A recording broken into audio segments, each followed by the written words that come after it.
It's time to get wicked. Yeah, we're taking a look at Party of Sin. This is coming at you off of Steam. How's this one going to stack up?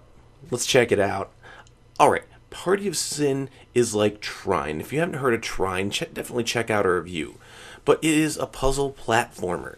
So, you control one of the 7 deadly sins, and you switch between them as well. And you have to get from beginning level through the end. So it's a puzzle platformer. It's not straightforward like Super Mario or anything. But nevertheless, toggling between them and using their unique abilities is what's going to lead you to success. So, like if you're playing as Envy, Envy has an optic beam which can light candles and stuff. Great. If you're playing as Lust, she can create clouds that you can stand on. If you're playing as Sloth, she can slow things down. And again, each of the 7 deadly sins has their own abilities, and that's what really helps them.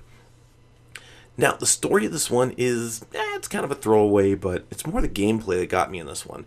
And the story is that the 7 deadly sins, their contract in hell is up. So, at the point of renewal, angelic intervention stopped them from being renewed. So now, of course, they have to fight for the solidity, so they don't get locked up forever. And now, they're fighting against the system. And you start off in hell, make your way through purgatory, earth, and eventually an assault on heaven against the big guy himself, which that's going to play into some of our morality here. The story's not really that interesting. I'll just be honest, it's not that interesting, but I guess they needed to throw something together to, give you a reason to play the game. Whatever. What I'm liking, though, is definitely the platforming and the puzzles, because, again, you toggle between the sins, and each one will get you through. I'm not liking, though, that at times it'll be like split-second timing for you to get toggled between a sin and get moving forward.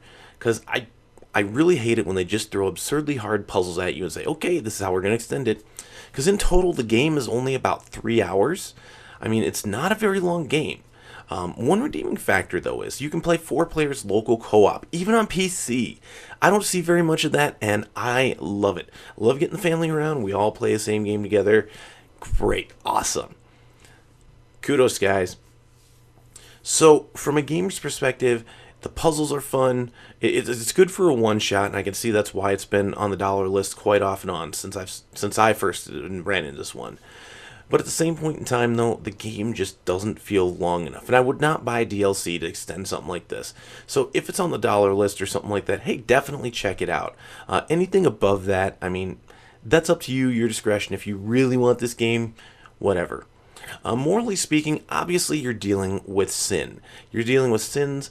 You're dealing with sloth, lust, envy, greed, wrath, pride, envy, greed, wrath, pride, and just basically the 7 deadly sins. So if you have issues with any of that, you may not want them. Lust, by the way, surprisingly, Lust is conservatively dressed, all things considered, for this day and age. I mean, you figure Lust to be wearing, even more revealing clothing, but they didn't do that, which I kudos, guys, because you're not making something over sexualized. That's awesome. And of course you have the heaven and hell. You're fighting with demons, sometimes against demons. You're fighting angels, and you have issues with any of this stuff or the religious themes in it. Again, you may not want your kids playing this one. Hey, this is Party of Sin. Hope you enjoyed this review. Remember to like, subscribe, and share. And this is moralgamer, moralgamer.com. We hope to see you next time.